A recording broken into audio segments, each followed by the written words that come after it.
Sneezing, coughing, watery eyes. Those of you who suffer from allergies, I don't have to tell you, this is the worst time of year in Florida. That yellow coating of pollen everywhere signals misery for those who are allergic. Bay News 9's medical reporter Dr. Randy Shuck sat down with an allergy expert to learn what steps sufferers can take in dealing with all the pollen. Joining me now is Dr. Scott Powell from Florida E.N.T. and Allergy, and gosh, don't we need allergy guys today. The pollen count is up. My car, that was a nice color, now is kind of a yellowish color, and I think everybody's starting to notice the symptoms of it, so allergy season seems to be honest, a little early this year, isn't it?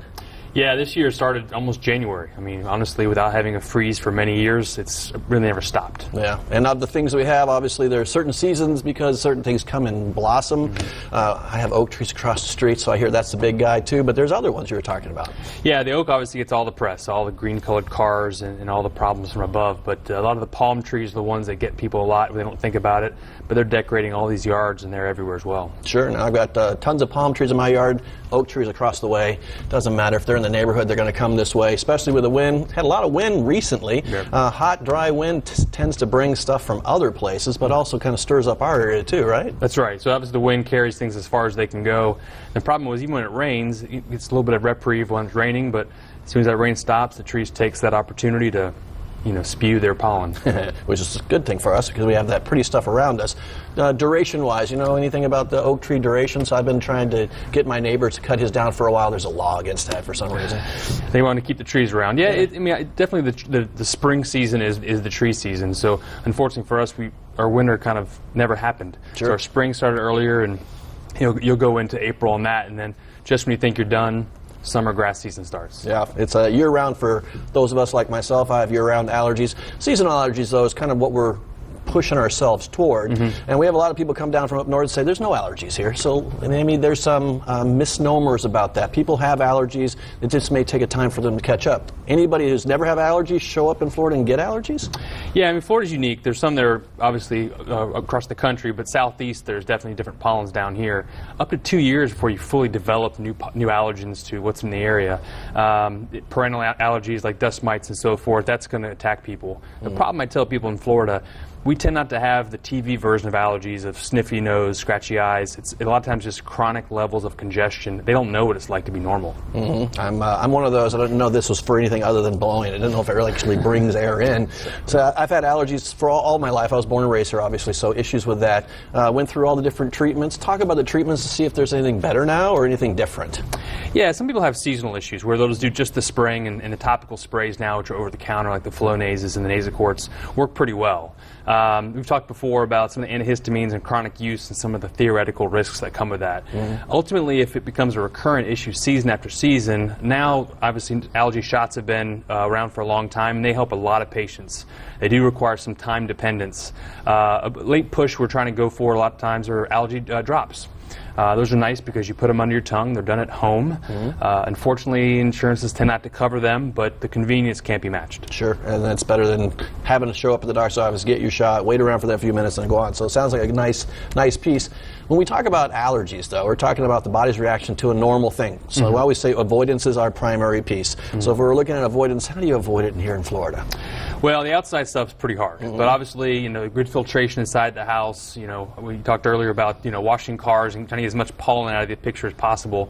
Contact wearers, be very vigilant. Less contact wearing per day is great, and obviously some of the just simple nasal washes just reduce the burden in the nose. Sure. Anything dangerous about the nasal washes? I know there's a couple of them out there that people have said they had got infections from using tap water. Any recommendations on that? Yeah, I mean that's a newer thing. A lot of those studies and concerns have been in different parts of states where they aren't as strict with their water use, but still now the recommendation is either distilled water or boiling your water beforehand just in case, because there can be some amoeba issues. So what do you think about adding a little bit of salt to it?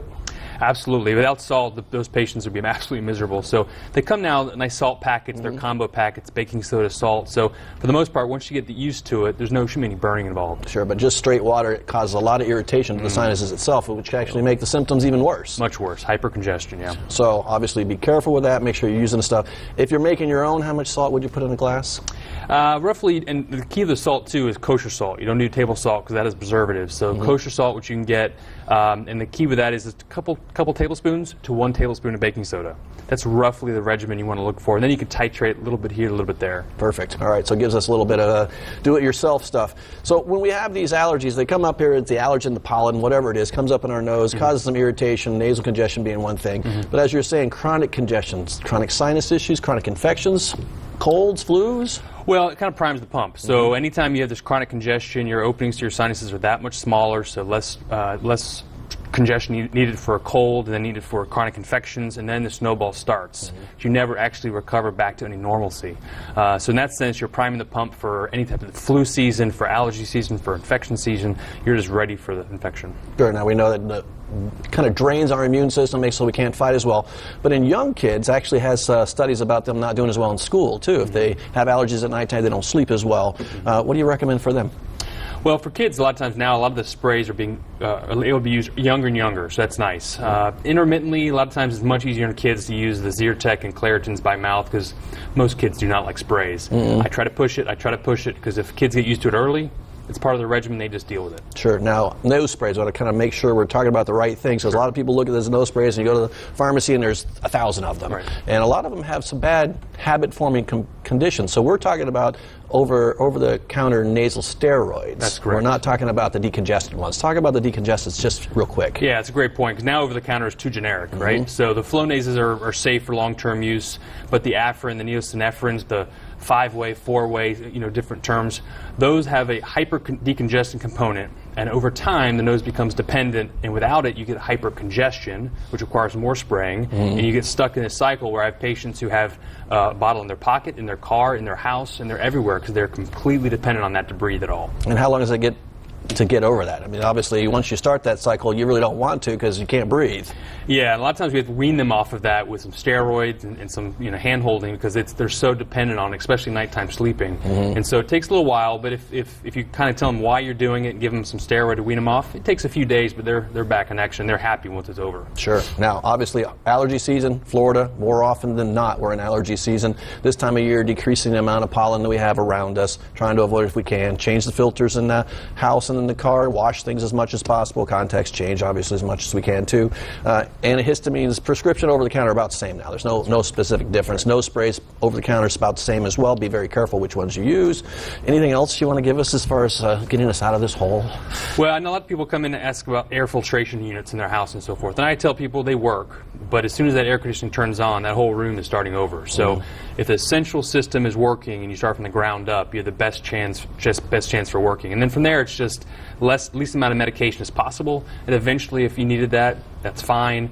If you need it chronically, there are other options with the shots and drops and so forth. Perfect. Well, thanks a lot for the information. Obviously, I understand it. Unfortunately, a lot of our viewers do have the same issues, so great information. Tough time of year for us, but it's part of having the paradise thing. With the weather, yep. Yeah. Thanks for coming.